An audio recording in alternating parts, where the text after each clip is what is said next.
Okay, so I've mentioned this several times, but now, since it's the parsha, I'm going to actually do it inside. Arguably, or at least one of the most important psukim in the Torah comes in this week's parsha, when, after a parsha and a half of us having no idea what it is that Hashem likes about Avram, and we still honestly don't know that this is why he chose Avram, but Hashem actually explains himself and says, this is why I like Avram. This is why Avram is my favorite. This is why he is going to be the father of my nation. So in Sheni, Hashem begins his discussion of his decision to destroy Sodom, and he says, "Right, am I going to hide this from Avram? I can't. I can't, because he's going to be a great nation. And nations are going to be blessed through him." Now the Mefarshim try to figure out why that means he can't hide things from him. It's possible the reason he can't hide things from him is because Israel is supposed to be his, and this is specifically where his nations are supposed to grow, and therefore Avram is sort of the Baal Habayit here, so Hashem at least wants to inform him of what's going on, which you'll find in certain Mefarshim. But the simplest reason is that Avram is his chosen one, and there's something he needs to learn from this incident. And Hashem says, what is it about Avram? So he says, Ki yidativ leman asher yitzaveh banav vet beito acharav v'shamru derech Adonai lasot tzedakah u'mishpat leman avi Adonai Avraham et asher diber alav. Because I know that he will command his children and his household after him, and they will keep the way of God to do tzedakah u'mishpat, righteousness and justice, so that God can bring on Avram everything that he said he would, right? In one pasuk, he tells you, I'm choosing Avram. This is who he is. This is why I picked him, because he will teach his children to follow my way, which is tzedakah u'mishpat. Right? And in one pasuk, right, and this is like, a tag makes you memorize this at some point. You just know that, half of a tag shiurim will end or start with Breshit Yudchet Yutet. You just know that's coming. But this pasuk is very important, right? And I want to make 2 points about this pasuk. Okay, 2 very different points, because there are really 2 things hidden in this pasuk. Let me start with the one that's I don't know which. I'll start with either. It doesn't matter. Let's start with tzedakah u'mishpat. Right? Hashem wraps up Avram's mission in that, right? That the derech Hashem is to do tzedakah u'mishpat.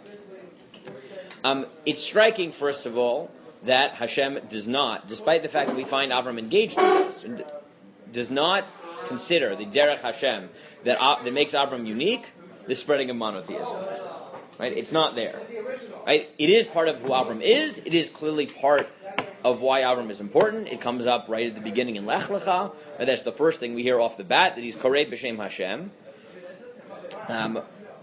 But specifically the notion of monotheism, philosophy, theology, right? The Rambam reads it into the pasuk, right? The Rambam sees that as the quintessential contribution of Avram, and it seems to be important. But what? Rambam reads into which pasuk? Meaning he reads it into Avram's legacy, shall we say, as the central one, right? As Avram being this philosopher.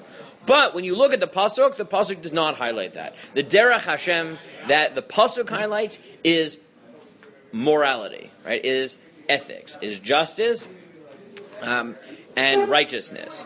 And that is the background to the next pasuk, right? It seems like part of this lesson is that Avram needs to know not just that he should do tzedakah u'mishpat, but why is this the introduction to Sodom? Well, they did not. Yeah, but not just they did not. There's more than that. We have to be very careful. What is it? Sure, they didn't. So Avram is the foil of Sodom, big chiddush, right? But there's something more there, which is, that there are consequences to not keeping tzedakah u'mishpat. Right? That's the key here. That he's not just teaching him the importance of tzedakah u'mishpat. He's saying, I can't hide it from Avram because I need something that I want to teach him, namely that there are consequences to not living a life in accordance of tzedakah u'mishpat. And there are consequences to that even if you are Jewish. Right? This is not like non-Jews get punished for not keeping tzedakah u'mishpat and we're impervious. We're not. Now, how do I know that?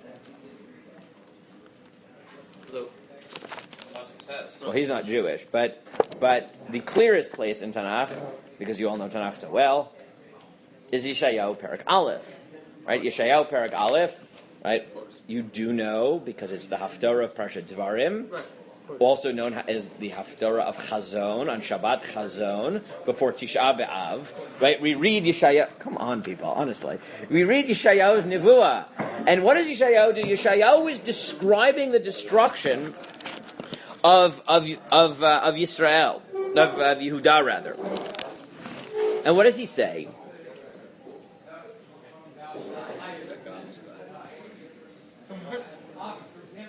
So this is what he says, right? I'll skim through it quickly for you. Where he says, Chazon Yeshayahu ben Amotz asher chazal Yehudah v'Yerushalayim Me'uziyahu Yotam achaz Chizkiyahu malchei Yehudah. This is the vision of Yeshayahu.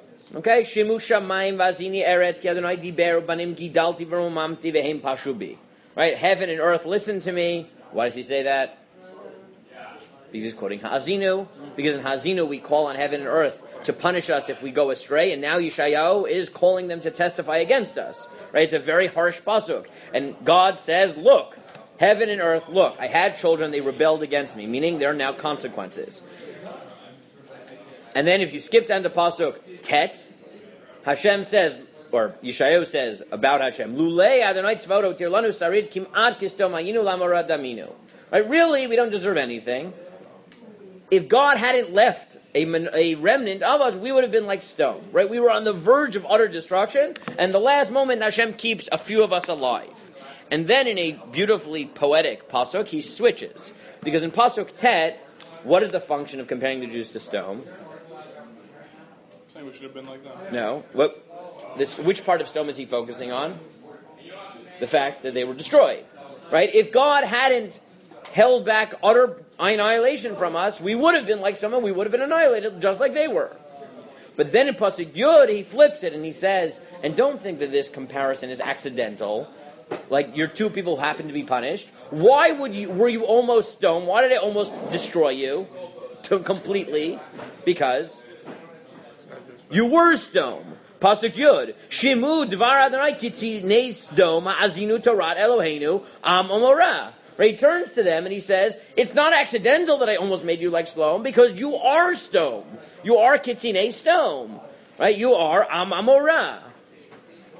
And then he says, and don't think you can fix it with Ben Adam Lamakom, because it won't help you. What's the next pasuk? Come on, remember the Haftarah here. Lama li rov zivcheichem yomar Adonai savati alot elim v'chelev mirim v'dampar v'kvasim v'atun l'mechafatzti. Why you? I don't want your karbano. Why are you giving them to me? I'm sick of it. Right? Ki tavo lerot v'nai mivikej zot v'yetchem remos chatzerai. You come to the Beit HaMikdash. Who wants you to trample my house? Lo tasifu avi min chadshav ktoret oivayili chodesh v'shabbat kro mikra lochal avin v'atzara. Right? I don't want any of this anymore. It's disgusting. I hate your karbanot on Rosh Chodesh and on Shabbat. It's a tircha to me, right? It's too much to deal with. Instead, what do I want? If you skip down to Tet Zayin, he says, instead, get rid of the evil, right? Wipe the evil away. Limdu heitev, dirshum mishpat, Ashru chamotz, shiftu yatom, rivu amana. And then he says, and what does it mean to wipe away the stone in you? Right? He doesn't say it's about ben adam lawakom. What does he say? Limdu etev, right? Learn to do good. Dirshu mishpat, seek justice. Ashru chamotz, shiftu yatom, rivu almana. Right? Vindicate the victim, render justice to the orphan, and take up the grievance of the widow. And then, if you skip down, he tells you, okay, so get rid of this.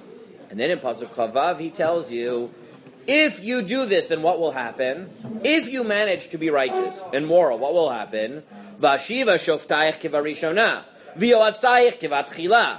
So I'll bring back your judges. Achrechen yikarei loch ir hatzedek kirya ne'emana. Then you will be the city of righteousness. And then a pasuk you should all know, which plays on Breshet Yudchet Yutet, which is, what's the last pasuk of Haftarah of Chazon? Tzion b'mishpat tipadeh v'shaveh b'tzedakah. Right? It's a famous pasuk. Right? Zion will be redeemed with justice and return through righteousness. Where is that from? Right? If you haven't noted, Breshit Perek Yud Chet. Well, what is Hashem saying in Yeshayahu?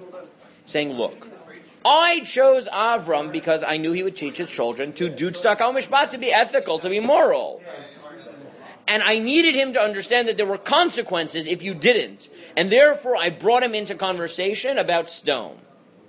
Yeshayahu, fast forward, says, you didn't get it, did you? You were almost dumb yourselves. God had mercy on you. But you should have been destroyed like stone, and not accidentally, because you were like stone. Because you didn't act with justice. You didn't act with righteousness. You weren't moral. You didn't take care of the almanah and the atom and the people who needed help and the people on the outskirts of society. And therefore, I almost made you like stone, and you deserve to be a stone. You are stone. Kitzinei stone. You are the leaders of stone. And your only hope to get out of it is Tzion b'mishpati b'dev shaveh b'tzedakah. If you go back to learning the lessons of Avram that distinguished him from stone. And therefore, right, when the reason that this pasuk is so important, it's not like I'm guessing, right? It's not like me superimposing and saying, some people are very like, oh, this is very like 21st century, right? Like, oh, morals, that's like no, it's because if you look throughout Tanakh, Yeshayahu is just the best example. Yeshayahu is 100% clear that this pasuk and the contrast to stone is the whole point. Right? And if you miss that, God says, all your Bein Adam L'Makom is irrelevant. I don't want your Karbanot. Right? Don't think you can paper this over by bribing me. God isn't bribed. And therefore, this pasuk is critical to understand what it is about Avram's self-definition that Hashem finds so important, how it defines the destiny of the Jewish people forever, and how the foil of stone consistently hangs in the background to remind us of what could happen if we forget our own destiny and the consequences that happen if we do. Right? So I won't get to the second point, we'll have to do the second point tomorrow, but the first point is to realize the reason that, yes, it's sort of a trope, Tzedek Mishpat, is because, of course it's a trope of Tzedek Mishpat. God said that was why he picked Avram, and therefore it consistently comes out throughout Tanakh, emphasizing its importance and its continuing importance in the definition of the Jewish people's mission. Okay.